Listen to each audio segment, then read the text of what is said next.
Olá, seja muito bem-vindo a mais um programa Conexão Feminina, no nosso quadro Mulheres Inspiradoras. Hoje eu quero convidar você a segurar e ficar aí com a gente, porque nós vamos falar sobre uma mulher que foi muito importante na história do povo de Deus, viu? Nós iremos falar sobre Lia. Já pega seu caderno, sua caneta, sua Bíblia e bora para as anotações. Mas antes de iniciarmos, quero pedir para você dar o seu joinha aí, curte esse programa, compartilha com a sua amiga, com a sua irmã, com aquela pessoa que você quer que aprenda um pouco mais da palavra de Deus. E se não se inscreveu no nosso canal, bora se inscrever hoje. Aproveita também para ser um amigo da missão. Nós vamos para a vinheta, voltamos já já, não sai daí.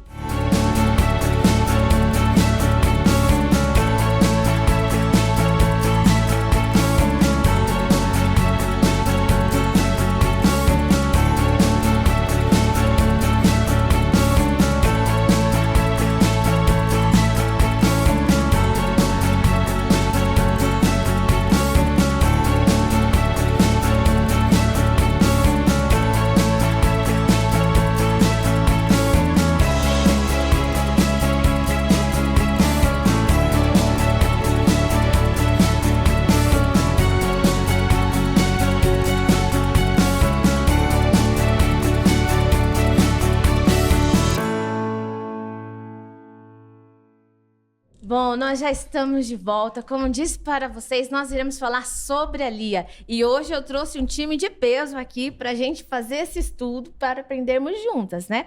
Temos a Vilma, missionária Vilma, seja bem-vinda mais uma vez. Muito obrigada pela parceria de sempre. E nós temos a querida Ju. Eu poderia falar muitas coisas, começando que ela é empresária, já teve cargos importantes, mas eu vou deixar ela se apresentar. Ju, quem é você? Um prazer estar aqui, Dani, Vilma, um prazer estar com vocês aqui no Conexão Feminina. Inclusive, já estive aqui, é um prazer retornar. Eu sou empresária contábil, estou muito feliz nessa fase, já passei, né, por alguns cargos de liderança, algumas áreas. Estou bem feliz nesse momento agora e estou, né, como líder do Ministério de Mulheres lá em Cotia, um desafio para a gente. E sempre em movimento, eu me considero um agente de transformação aí no Reino de Deus. Muito bem. É mãe também, mãe, né? Sou casada há 18 anos já. Cristã desde berço, né? Com eu e meu marido. Éramos de Bocaiúva, norte de Minas. Estamos aqui em São Paulo também já há um tempo. E tenho 2 filhos lindos, o Gabriel, de 18, e a Melissa, de 10 anos. Eita! Ju, desde já, muito obrigada, viu, por ter aceito o nosso convite. E tenho certeza que vai ser bênção hoje, viu, gente? Bom, mas para a gente iniciar, eu queria fazer algumas perguntas para vocês que eu anotei aqui. Primeira pergunta como que você lida em situações onde você não se sente valorizada? Próxima. O que é que você tem gerado em meio à dor? Qual tem sido a sua postura, o resultado disso? Como que as comparações, elas afetam a sua autoestima? Nossa, que perguntas profundas essas, hein? E você está pronta para viver como alguém escolhida por Deus? Pois é sobre isto, exatamente sobre isso, que nós vamos conversar hoje. A Lia, gente, se você quiser nos acompanhar, né, por favor, pode abrir a sua Bíblia.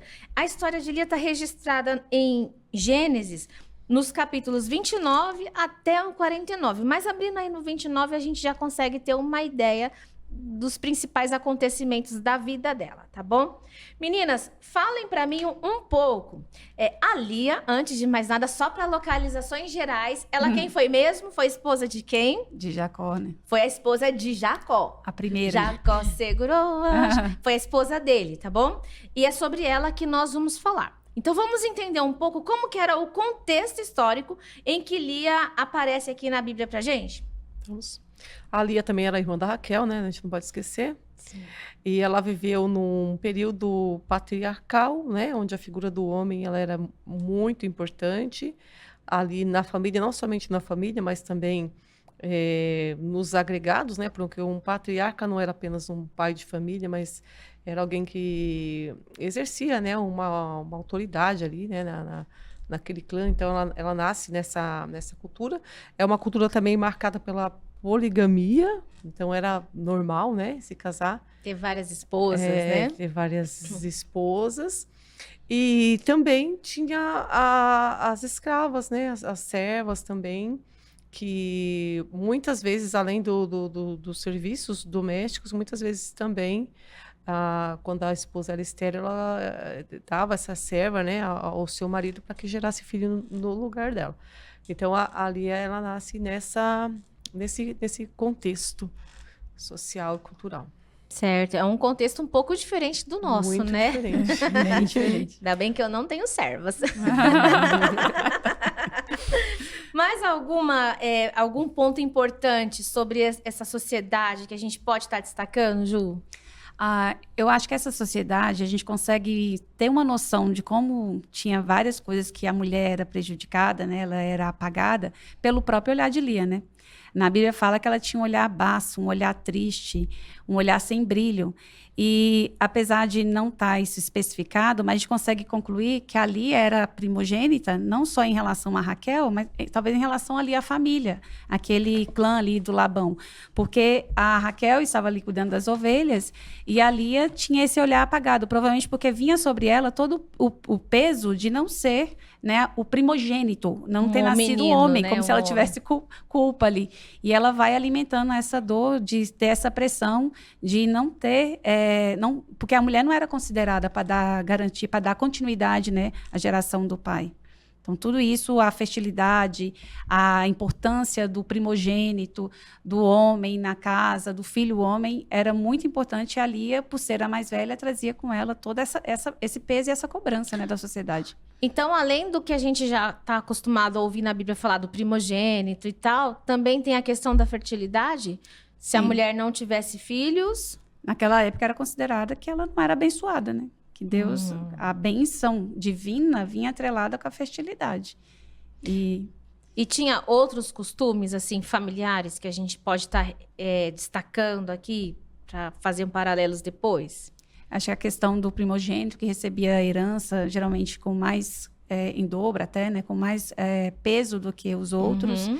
A bênção da primogenitura, né? Então a gente vê também a briga lá entre a disputa de Jacó e Esaú pela bênção da primogenitura. Tudo isso é um contexto, né? Jacó ali já estava na idade de se casar, então não tinha tanto tempo que isso acontecia. Acontecia também onde o Labão estava, naquela região. Sim. E outra coisa também era a beleza não era tão importante, mas destaca a beleza entre de uma irmã e outra. Talvez a beleza de Raquel se despontava por causa da tristeza que já se manifestava em Lia, né? Era uma pessoa mais apagada, mais encolhida pela vida, mais a pressão social vinha em cima dela. Talvez isso afetasse também a formosura dela, né? Sim. Ô, Vilma, e nessa época, as mulheres poderiam fazer igual faz hoje? Ai, tô gostando daquele rapazinho ali, ficar flertando e eu vou casar com ele um dia. Poderia ser assim? Não, né? De forma alguma. Como que era? Ela casava com quem o pai escolhia, né? Quem o pai aceitasse, né? Para ser esposo dela. Então, não poderia escolher, né? E ela podia casar a qualquer momento ou também tinha uma regra quanto à hora de casar? Tinha regras, né? Tinha também, não podia casar tão cedo, mas tinha regras do casamento. E ela sempre era dada como negociação. No caso aqui, Labão negocia as filhas, né? No casamento. O casamento era arranjos sociais, né? E um dos costumes que eles tinham é que sempre a mais velha ia casando, Casar primeiro, né? Casava primeiro. Ok. Muito bem. Agora, vamos lá. A Léia, quando ela aparece... A Lia... Gente, vocês não reparem se a gente ficar aqui falando Léia, Lia. Vocês podem observar em versões diferentes das Bíblias, que você deve ter aí na sua casa. Algumas aparecem Lia, outras aparecem Léia. É a mesma pessoa que nós estamos falando, tá? No capítulo 29, nós vemos aqui que aparece o encontro. O encontro de Jacó com essas meninas, essas filhas, né, de Labão. Conta pra gente como é que foi esse encontro de Jacó a hora que essas meninas aparecem. As meninas, a Lia e a Raquel, tá? A primeira, né, que encontra é a Raquel, né? Ele estava lá no poço e chega a Raquel cuidando das ovelhas, né? E como que era a Raquel? Quer falar, Vilma? Era linda, atraente, né? Tanto que o Jacó se apaixona por ela, né? Imediatamente, a primeira se apaixona vista, por né? ela. Cadê? Ó, no capítulo 29, se você quiser olhar aí na sua Bíblia, o versículo 17 fala assim, ó. A Lia tinha olhos baços. O que que são olhos baços? Olhos tristes, né? Olhos sem brilho, né? tristes, apagados, sem brilho, né? Porém, a Raquel era formosa de porte e de semblante. Isso quer dizer o quê? Olha, todo mundo conclui que a Raquel era bonita e que a Lia era feia. Eu gosto muito da história de Lia. E na Bíblia, quando você vai falar de personagem, sempre destaca o que tem mais preponderância na pessoa. Então, na minha interpretação, tá? Porque lá na Bíblia depois eu vou falar que o sorriso, né, a alegria formoseia o rosto. Então, para mim, não é que a Lia era feia, até porque ela era da mesma família, do mesmo pai, da mesma mãe. Eu entendo que a Lia, ela tinha uma tristeza já tão em destaque, ela já tinha tanta pressão, né, social ali, que ela ficou apagada. E essa vida sem brilho dela, apagada, ela era uma pessoa que não tinha presença. Transparecia no rosto dela, né? Ela não tinha presença, provavelmente ela era mais encolhida, mais com peso. Ela ficava encolhida, ela não tinha presença. E a Raquel tinha presença, que ela não carregava essa pressão que a Lia carregava. Nas entrelinhas eu entendo assim. Hoje a Lia seria aquela pessoa que andava encurvada, de cabeça baixa, Eu vejo essa Lia. com vergonha, de repente, de falar e falar besteira. Poderia ser assim? Encolhida no canto dela, triste, uma mulher triste. E a Raquel já chegava... Chegando. Ok. Então, nesse momento aqui, o Jacó já bate o olho nelas e aí ele pede alguém em casamento. Como é que é? Conta pra mim, Vilma, aí esse resuminho desse encontro deles e o pedido de Jacó. O que que aconteceu? Se apaixona, né, por ela. Aí eles fazem um negócio, né, ali. Aí o Labão fala assim, ó, tudo bem, pode casar, né? Melhor que ela case com você do que se case Eles eram com meio outro parentes, homem. né? Sobrinha. E aí, para ele casar com ela, ele teve que trabalhar, né? 7 anos trabalhando de graça, né? Para poder ter direito a casar com a Raquel, né? A intenção dele era casar com a Raquel. Era. Ó, você falou que eles eram sobrinhos, né? O Jacó era sobrinho por parte da mãe, né? A mãe de Jacó era Rebeca. A Rebeca era irmã? Era irmã de Labão. Irmã de Labão. Então, eles eram sobrinhos. Então, Jacó chegou em família, estava aí na casa dos parentes. Mas como naquela época era o costume, poderia, né? Ele já se interessou pela prima, trabalhou por ela. E aí? Trabalhou por ela. E na hora de casar, né? Chegou o grande dia, né? De se casar. Aí o pai, ao invés de dar a noiva, né? A Raquel, que era porque ele tinha se apaixonado e trabalhado, aí ele entrega a outra, né? Entrega a Lia no lugar, né? E quando ele percebe que foi enganado, ele vai conversar com o sogro e o sogro fala, não, aqui o costume é esse, né? Primeiro casa primeiro a mais velha e, né? Ô, gente, mais um parênteses aqui. Como é que ele não percebeu que era a outra? Fala que eles estavam em festa, né? Que reuniram os homens da região lá e estavam em festa. Então ele devia estar embebedado, tava escuro. Ou tava muito escuro. Enfim, ele casou com a mulher errada. E aí, no outro dia, ele percebeu e o que aconteceu? Acordou, olhou pro lado, opa! Ai, meu Deus, o que eu fiz? Não, essa história, você imagina também, a gente vê muito, às vezes, ficar sensibilizado com Jacó. Coitado, trabalhou 7 anos, estava apaixonado. Mas 7 anos não deu para ele situar qual que era a regra do local, né? Eu acho que ele já estava acostumado a infringir as regras, né? Já tinha começado lá com o irmão dele, Isaú, né? E aí ele não seguia muitos protocolos. E ele assume o casamento com a Raquel, acaba recebendo a Lia, e eu fico pensando já não nele, mas em Lia. Porque, ela não foi ouvida, ela foi colocada no meio de um triângulo ali, apesar que era permitido na época, mas ela sofreu, ela foi humilhada. Imagina como que ele saiu dessa tenda ao descobrir. Nossa. né? E as festas eram de 7 dias. Deve ter chegado muito bravo no sogro, né? E as festas demoravam muito, então todo mundo provavelmente estava ali onde teve a festa, o casamento. E ele não deve ter escondido de ninguém, deve ter exposto a vida Saído dela. gritado, né? Imagina, você é rejeitado em público, Nossa. humilhada em público. Foi isso que aconteceu com a Lia, né? E aí Labão fala, você vai cumprir 7 dias aqui, o período da festa, que era para garantir que estavam casados. E a partir daí você recebe e vai trabalhar mais 7 anos, né? Recebe Raquel e trabalha mais 7 anos. Mas peraí, o Labão deu a Lia primeiro por quê? Protocolo, simplesmente pro forma, né? Ela foi considerada ali simplesmente para seguir protocolo. Porque era a regra da época. Que a mais velha se casasse primeiro. E ele também não esclareceu muito as regras porque para empurrar, né? Ele praticamente ignorou e empurrou a Lia, né? A Lia é jogada assim do pai pro Jacó. Imagina a dor dela, a tristeza dela. E o Jacó, ele também sente na pele o que ele tentou fazer junto com a mãe, né? Quando ele tenta enganar o pai para poder tomar posse da herança como primogênito, né? No lugar de Esaú. Então, ele engana o pai, né? A mesma coisa acontece com ele lá na frente, né? Então, ele recebeu isso também de volta, né? E vocês também comentaram assim que ele trabalhou 7 anos, né? Aí teve a Lia. Mas ele estava tão apaixonado pela outra e bravo com toda aquela situação que ele só cumpriu mais poucos tempos, né? Quantos dias? Os 7 das festas, né? E logo já teve a outra. Talvez Lia também pensasse alguma coisa aí, né? Por que teve que esperar tanto e ela vai e casa logo? Ela ficou casada exclusiva, né, ali 7 dias. Em seguida já recebeu outra.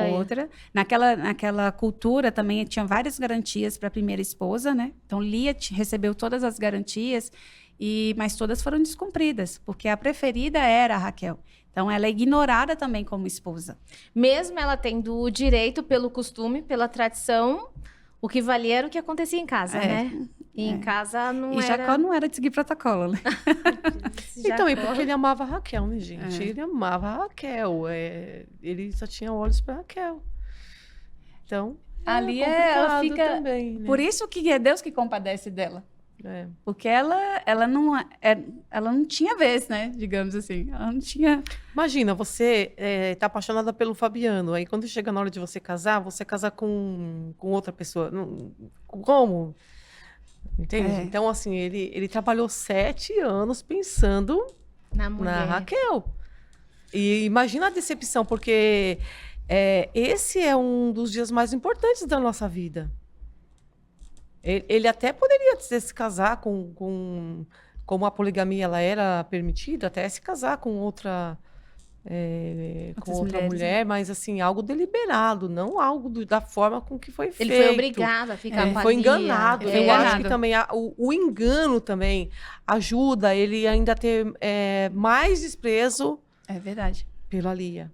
Coitada, ela foi forçada a casar e ainda viveu uma vida desprezada pelo marido. A Raquel, eu imagino que a Raquel também não fosse aquela irmãzinha tão meiga, né? Não. Imagina o que ela deve ter falado para Lia nos bastidores. Lia sofria com o pai, né? Que o pai vendeu ela. E não era o primogênito, ela ocupou o lugar, né, do primogênito. O Jacó e a irmã. Não, para Deus olhar e falar, né, que na frente de Deus se compadece dela. Não foi pouca coisa que Lia passou. Meu Deus do céu. Essa parte que Deus se compadece dela tá aí no capítulo 29 de Gênesis. O versículo 31 diz assim, ó. Vendo o Senhor que Lia era desprezada, fê-la fecunda, ao passo que Raquel era estéril. O que será que isso nos mostra em relação a esse posicionamento de Deus, né? Deus viu que ela era...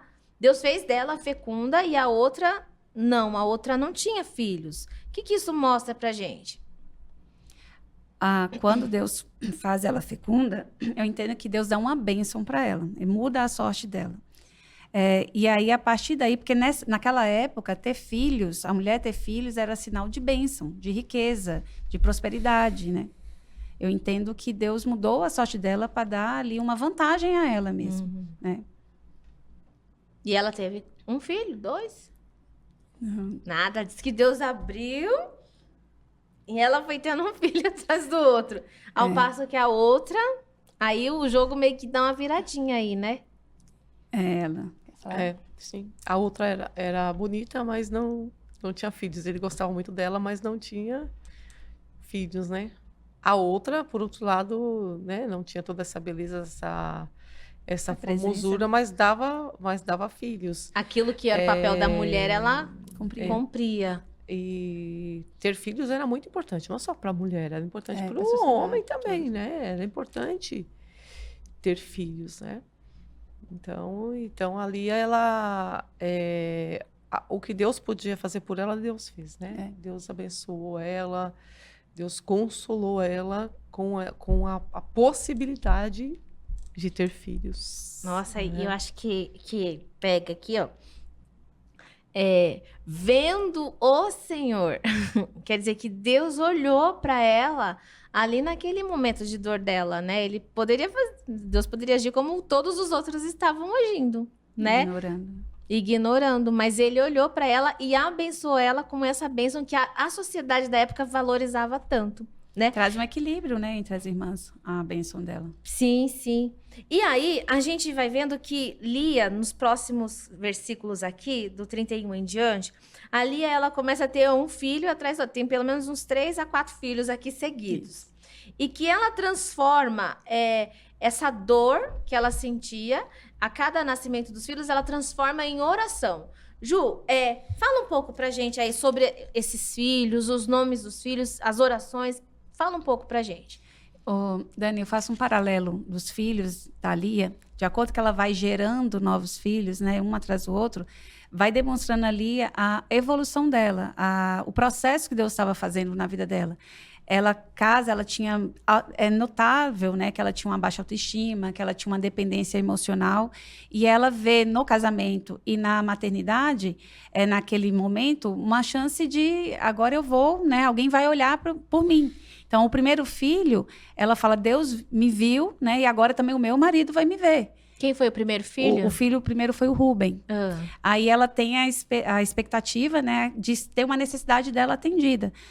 Já que ela sente que Deus a viu, então meu marido também vai ver. Então ela quer a bênção que ela recebe para atrair o olhar do homem. Aí depois não acontece, ela se frustra. Aí acontece o segundo filho. Aí ela tem o segundo filho que chama Simeão. Aí, no segundo filho, Simeão, Deus, né, ela quer ser ouvida, né? Ela leva a questão do ouvir, que quer que o marido também esteja com ela. Ela ainda tem aquela já expectativa, que agora eu vou atrair o olhar, vou atrair os olhos, vou atrair o Jacó para mim.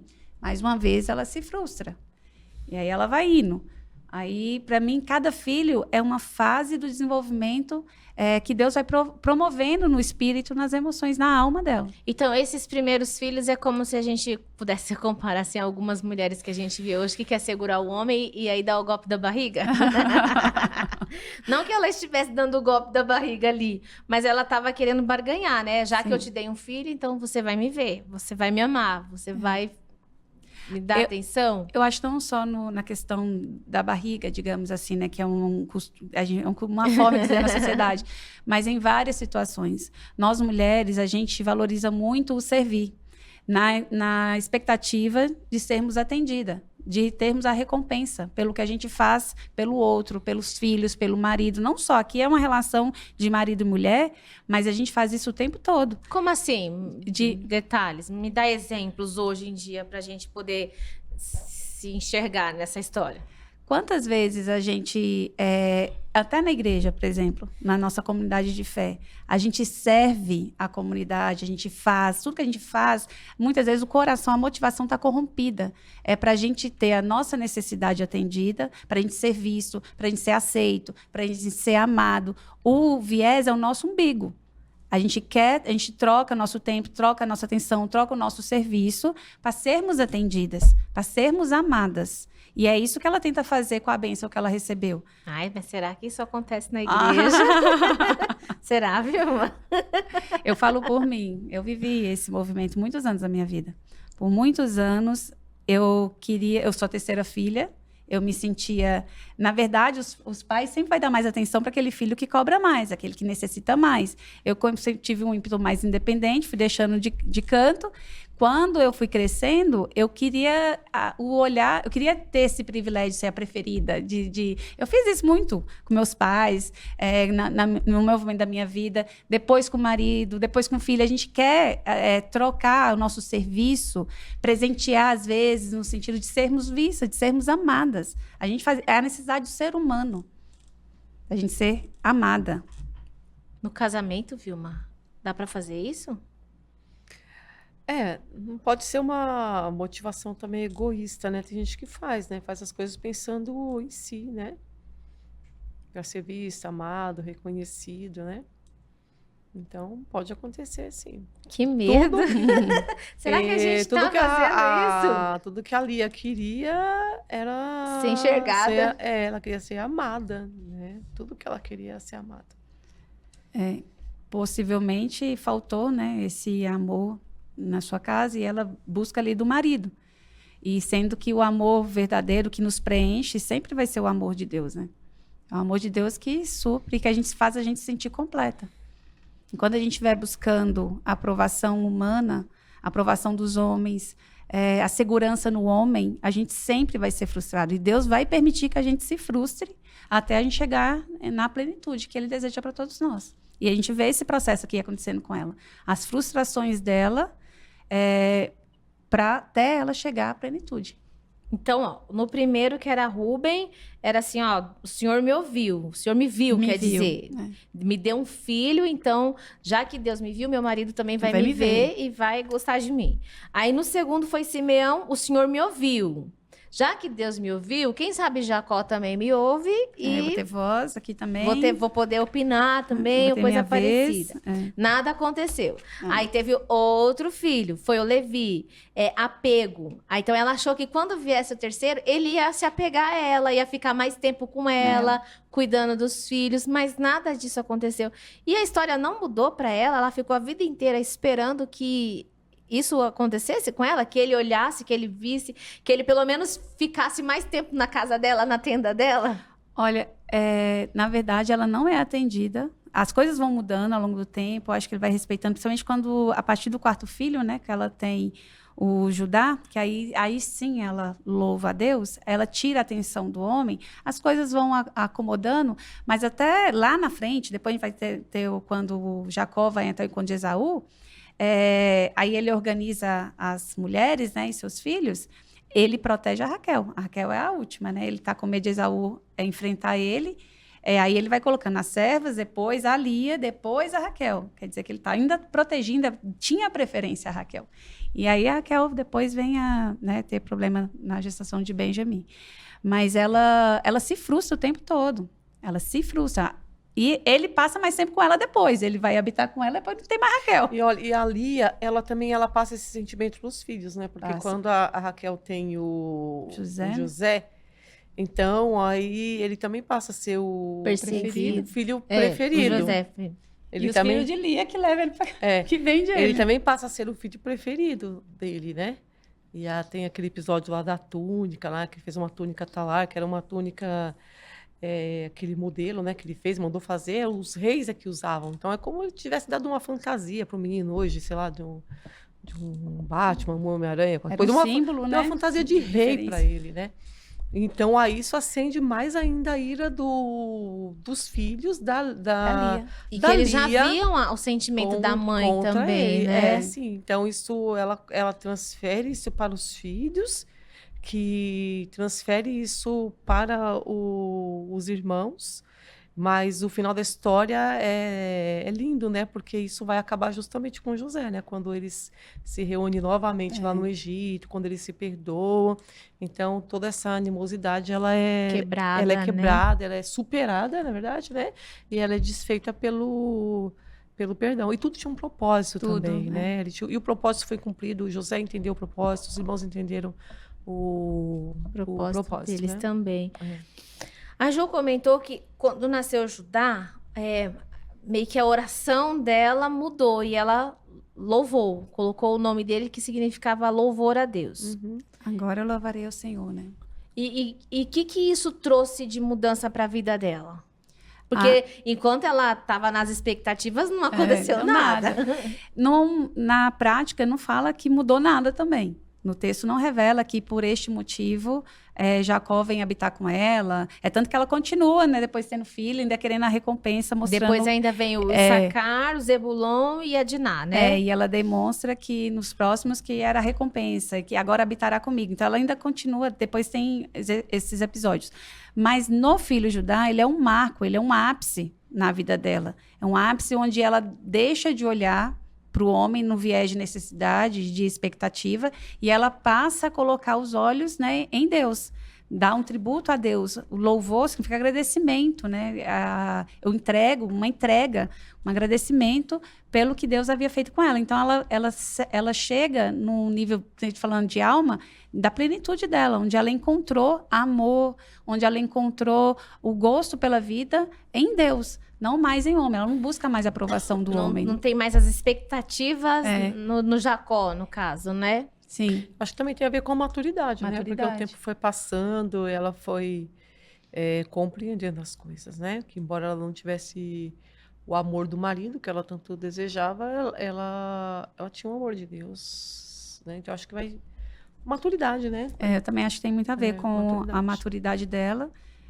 E a maturidade, tanto de idade quanto das emoções, né? Porque tem muita gente que às vezes atinge a idade, mas ainda ainda tá vivendo aquele fluxo infantil nas emoções, né? E olha uma coisa interessante que vocês comentaram. Por exemplo, vocês falaram que a primogenitura, ela é muito valorizada. Esses filhos de Lia, eles fizeram parte das 12 tribos lá, né? Foram nomes importantes, foram tribos importantes, né? A de Ruben, a de Simeão, de Levi, que vieram os sacerdotes, os levitas, né? E aí a gente entende que lá na frente nós vamos ver que foi da tribo de Judá, do filho de Judá, que veio a linhagem de Jesus. Jesus, tribo, e o leão da tribo, né? Será que tem algo especial para a gente extrair aqui nisso? Tem tudo. Porque é o filho do louvor, é o filho onde ela está na plenitude.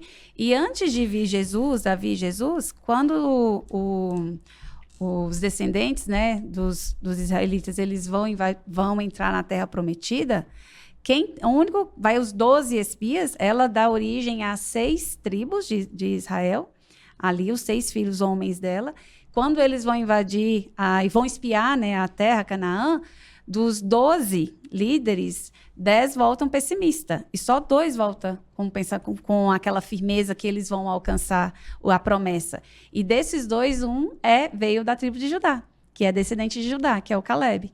Então, a maturidade dela, o louvor que ela dá, o momento de vida dela e a postura que ela tem no nascimento de Judá e a dedicação que ela entrega a Judá, a expectativa altera todo o destino ali daquele filho, daquela tribo, né? Eles têm uma postura diferente, aqueles descendentes de Judá, do que os outros irmãos. E foi da tribo de Judá também, os descendentes de Judá, que nasceram os reis, né? Nasceram os reis. Davi, Salomão, reis importantes para a história do povo de Israel. Davi, Jesus veio como leão da tribo de Judá. Olha só. E os judeus, né? Os descendentes de Judá ainda estão até hoje. Judeus. Que se tornaram os judeus que nós conhecemos. Então, a partir do momento que ela deixa de olhar para um próprio umbigo e ela adora a Deus, mesmo em meio à dor, porque ela ainda sofria. Deus mudou alguma coisa aí nessa engrenagem toda. Talvez ela não tenha vivido esse amor todo de Jacó, né? A Bíblia não fala que Jacó em algum momento se apaixonou por ela. Depois ficou só ela e as servas, né? Provavelmente ele voltou para ela cuidou dele, enfim, tiveram ficou a companhia só. Mas não fala que ele teve esse coração apaixonado por ela como ele teve pela Raquel, né? O paralelo que eu faço, Dani, é que quando a gente, seja qualquer coisa, na Bíblia fala que tudo que nós fizermos, tudo que a gente viver, seja para a honra, para a glória, né, do Senhor, seja para louvar a Deus. Então, às vezes, o problema não era os filhos, ela continuou tendo filhos, desde Ruben até lá o Zebulon, mas de acordo com a postura que ela tinha, a motivação que ela tinha em cada filho, ela teve um destino, né? Os filhos tinham lá a questão do destino. O Judá Você vê a eternidade, a forma, a geração foi diferente. E quando a gente faz algo para Deus e que a gente não faz com a motivação errada, mesmo sendo um fruto bom, a má motivação é errada, aquilo dissipa no tempo, né? Aquilo não tem o valor da eternidade. Agora, quando a gente faz com louvor a Deus, seja a mesma coisa, é diferente. É diferente quando a gente faz as coisas para louvar, com o sentimento de louvar a Deus. A motivação errada, mesmo sendo a mesma coisa, traz destinos diferentes. Nossa, a gente passeou aqui só pelo capítulo 29. E a gente viu tanta coisa sobre essa mulher, né? Primeiro a rejeição, depois o sofrimento, né? Pelo olhar dela, o casamento, esse triângulo amoroso onde ela era rejeitada, depois os filhos, as expectativas mal direcionadas, até o nascimento desses filhos todos aí, né? E aí a gente chegou até Jesus. Com a história dela, chegamos até Jesus. Mas aí a pergunta que fica para nossa querida que está acompanhando em casa é: em que a história da Lia, ela me influenciou? O que tem a ver comigo? Eu com isso. Em que ela nos influencia? Que lições a gente pode tirar desse sofrimento dessa mulher? Porque a Lia, ela parece uma mulher sofrida, não é? Uma mulher bem triste, sofrida, coitada. Eu acho que ela foi do começo. Eu acho que quando ela dedicou a Deus, ela não tinha mais esse olhar. Mudou a história dela, né? Então, em que? Vamos lá, vamos pautar aí. Em que ela nos influencia, Vilma, desde lá do começo? Olha, ela tentou forçar Jacó, né, a amá-la, né? Não dá pra gente forçar o amor de ninguém. Então, às vezes, tem pessoas que ficam tentando forçar, né? Fazer coisas, né, para ser amada, reconhecida. Então, assim, amor é algo natural, é algo espontâneo, né? Que não dá para ser cobrado de ninguém. Ainda mais hoje que a gente vive numa situação difícil. Ali ela não tinha muita opção, né? Mas agora pensando em nós temos. Então, a gente não pode ficar... não podemos forçar ninguém a nos amar. Essa é a verdade, né? O amor tem que ser algo natural. E a gente também precisa entender que o amor, o principal amor, e às vezes a gente ignora, é o amor de Deus, né? A Lia, ela, naquela ânsia assim, de ser amada, notada, querida, ela não conseguia ver o amor de Deus, como Deus estava abençoando ela, né? com aqueles filhos, né? Até chegar ao Judá.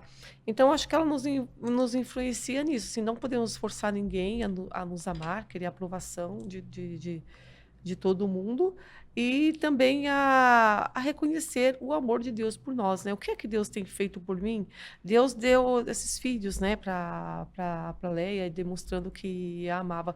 E para mim, o que Deus tem feito para mim que demonstra que Ele me ama? Então, a gente precisa encontrar Deus, né, na nossa vida, nos acontecimentos, tirar um pouco os olhos daquilo que não está sendo bom, não está sendo favorável, no meio de tudo isso, encontrar o amor de Deus por nós, né? Então, primeiro, a gente não força ninguém a amar a gente, né? E isso serve para essas jovenzinhas aí que fica querendo gostar de alguém, apaixonada. Tem que ser algo recíproco, pelo jeito, né? E que o maior amor é o amor de Deus. Certo. E também a olhar para, em meio à nossa dor, e ver o que Deus está fazendo. O que Deus tem feito, né, na minha vida. Então, isso é muito importante. Então, né? ela nos ensina a transformar a nossa lente, a treinar o nosso olhar.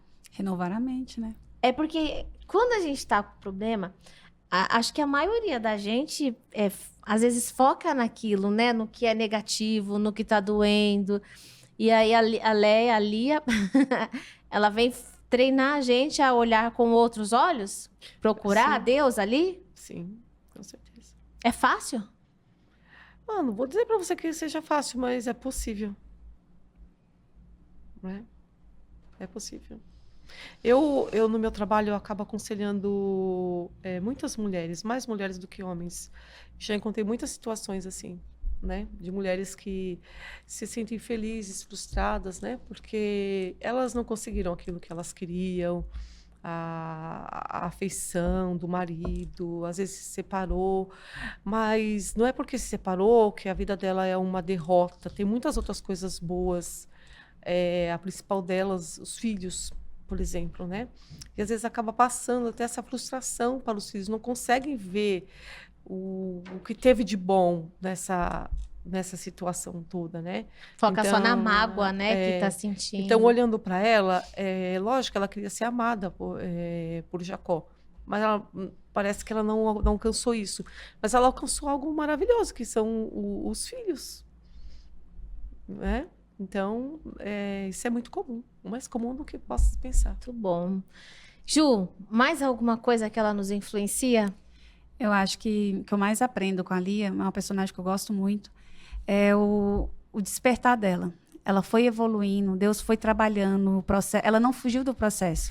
Ela foi evoluindo em cada filho que ela foi tendo e ela foi olhando para o que dava realmente sentido à vida dela. Até ela chegar em Judá, que é dar todo louvor a Deus, onde a vida dela, na prática, não tinha muita mudança, continuava ali a mesma coisa, mas o coração dela já estava pleno, começou a ser abastecido, porque realmente faz sentido, né? E esse olhar dela, esse crescimento dela é que mais me inspira. A gente não pode se conformar e nem fugir dos processos. Ela não fugiu, ela viveu, até porque ela não tinha muita escolha, né? Ela viveu o processo dela, ela cresceu diante da dor e ela encontrou o refúgio em Deus. Ela encontrou o descanso dela em Deus. E ela muda. Nos próximos versículos, antes dela ter os 2 últimos filhos, tem uma situação que ela se posiciona com a Raquel. E ela fala, você já roubou o meu marido, agora você vai roubar a minha... Esqueci o nome, mas tipo uns tomates, uns frutos que o Rúben vai buscar lá no deserto. E ela fala, agora você vai roubar, quer isso também? E ela negocia alguma noite com Jacó. Aí ela se posiciona e começa a negociar para ter tempo com Jacó. Que também, quando ela tem outros filhos, aí ela vai dar nome de recompensa. Essa é a minha recompensa, agora habitará comigo. Aí ela entra na linha do direito, né? Agora é meu direito ter esse momento com você, porque eu negociei, eu comprei, ela compra tempo dele. Mas o ápice dela, tanto que nem é os últimos filhos, é Judá, é quando ela encontra o descanso em Deus, o amor em Deus. Então, é um convite, né, a gente viver os nossos processos, cada uma vai viver em uma área, cada uma vai desenvolver o relacionamento com Deus, a proximidade com Deus, o louvor a Deus de uma forma, e a frustração faz parte. A gente aceitar nossos processos de frustração, entender que a maturidade, ela vem com o tempo e ela vem com cada coisa que a gente vai gerando dentro da gente. Deus vai gerando em nós esse louvor, esse momento de gratidão, esse momento de encontrar descanso em Deus. E isso é lindo de ver o processo dela, o desenvolvimento dela. Eu pensei aqui algumas coisas que eu consigo ver que nos influencia. Primeiro, mesmo quando a gente acha que não é vista, que não é valorizada por ninguém, Deus olha pra gente. Deus vê a gente. Então, por mais que às vezes ache que tá lá isolada, sofrendo, enclausurada, triste, na sua masmorra, no fundo do poço, até no fundo do poço, Deus tá vendo a gente. Né? E ouve, né? E ouvindo. E até lá, se a gente olhar bem, a gente consegue ver a provisão dele, ver o cuidado dele nos detalhes, né? Outra coisa que a gente consegue também observar é que, por exemplo, eu não preciso ser favorita para ser essencial. A Leia, com certeza, a Lia, com certeza ela foi muito essencial na história do povo de Deus. Sim. Porque, além dela ter gerado...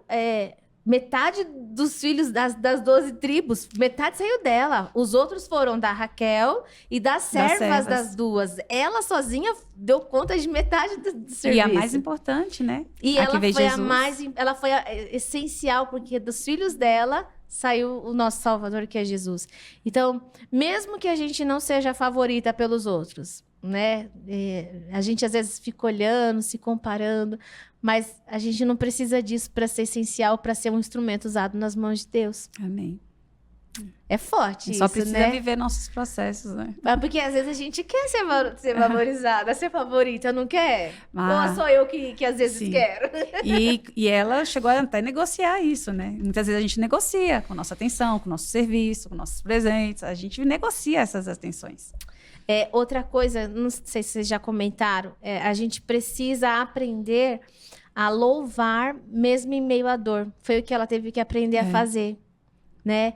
Eu acho que é da Cassiane aquele louvor. Tá chorando, louve, precisando, louve. Não importa, louve, né? Não interessa o que esteja acontecendo. Nós precisamos estar louvando a Deus o tempo todo, né? Então, a gente não sabe o que você de casa, de repente, esteja passando agora. Mas que a gente aprenda com a Lia a não... Porque ela sofreu, ela teve os 3 primeiros filhos e ali nada mudava na vida dela. Mas quando ela começou a louvar a Deus, muita coisa mudou. Muita coisa linda apareceu e reflete em nós hoje, né? Então, louvar em meio à dor. Mais uma. É saudável eu ficar me comparando? Não. Por que Com não? certeza. Não, porque a gente só pode comparar 2 coisas iguais, né? Não existe 2 de mim, nem 2 de você. Nós somos únicas, né? Só posso nós comparar somos- 2 coisas iguais. Mas- Nossa, que Então nós poético. somos. Então, assim, nós somos incomparáveis, né? Cada uma de nós é única. Então, eu posso ser boa em uma coisa, mas não em outra, e a outra também, igualmente. Às vezes ela é boa em algo que eu não sou.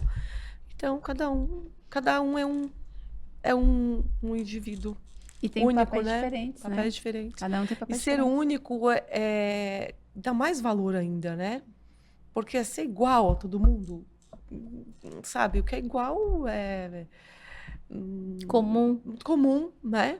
E algo que é único, né? Tem mais valor do que algo que foi feito, produzido em série, por exemplo.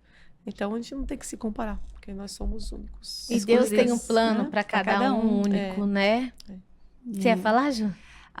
Não, eu ia falar que também o fato de Deus conhecer e tirar a dor profunda que ela tinha, né? Ela muda.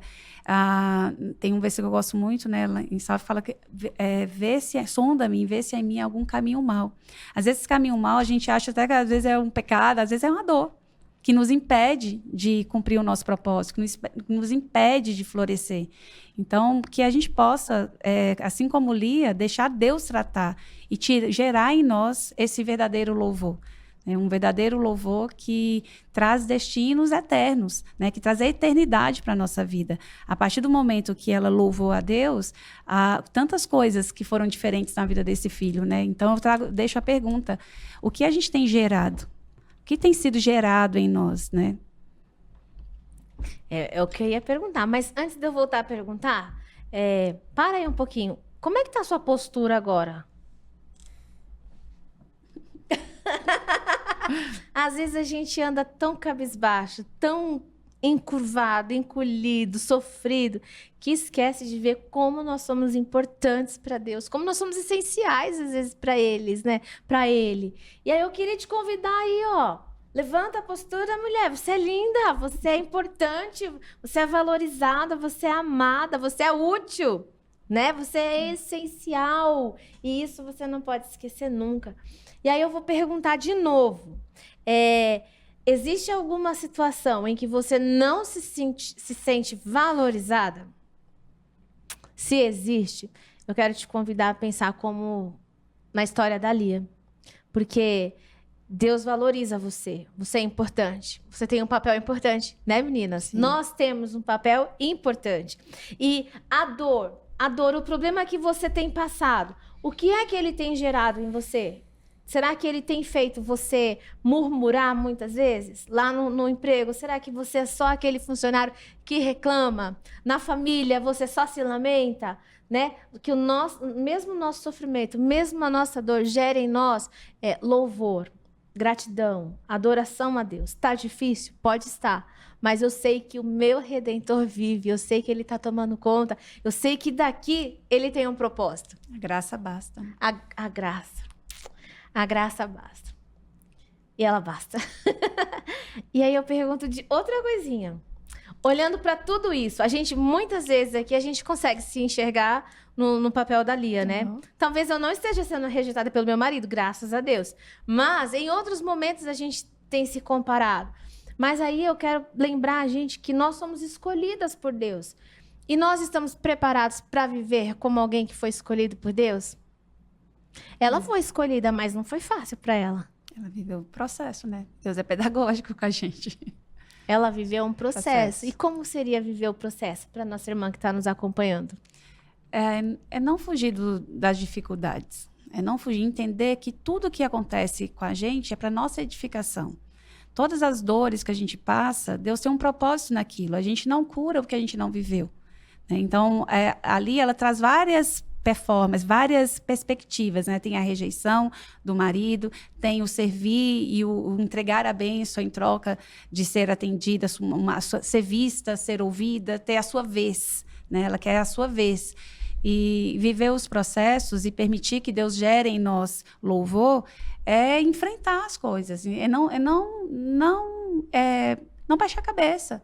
É entender que aquilo, seja o que for, seja a dificuldade, seja o bom ou o mal, né? Tudo eu posso naquele que me fortalece. Mas seja qual for o que você estiver passando, enfrentando, faz parte, entender, Deus, o que isso quer me ensinar com isso? O que eu vou crescer com isso? O que está sendo edificado? E permitir que Deus faça a obra dele. E a gente ver Deus em todas as situações. E crescer, né? E crescer, amadurecer a fé, crescer a fé, em cada situação que for colocada na nossa vida. Não achar que aquilo é se vitimizar, mas entender que aquilo faz parte do seu processo de crescimento. Nossa, glória a Deus. Gente, eu acho que a gente concluiu. E eu não imaginava de verdade que a gente fosse conseguir aprender tanto com a Lia. Na verdade, a Lia, ela passa apenas até figurante, né, no processo aí. A gente fica focando no romance do Jacó com a Raquel e esquece da Lia. E olha só quantas coisas importantes essa mulher tem a nos ensinar, tem a nos influenciar. Meninas, obrigada. Vilma, muito obrigada. Ju, sem palavras para te agradecer. Dani, só um comentário. Eu acho que tem mais Lias do que Raquel. É verdade. Então, a gente tem que olhar, porque existe muito mais Lias. Meu Deus. Fica pensando aí, viu? Mas não guarda isso só pra você, não. Conversa com aquela sua irmã, passa pra ela, porque às vezes ela é uma Lia que tá sofrendo do seu lado sem entender ainda os propósitos de Deus na vida dela, né? Deus abençoe vocês, que continue usando vocês aonde Ele levar, aonde Ele colocar, em nome de Jesus. E você também, viu? Assim como a Lia se posicionou e partiu para a adoração, que você também possa fazer isso, que você seja um canal de bênção e que o seu testemunho, viu? A sua dor, o seu testemunho possa influenciar e alcançar muitas mulheres que estão ao seu redor e você não faz ideia de quantas. Deus abençoe vocês e até a próxima. Até a próxima.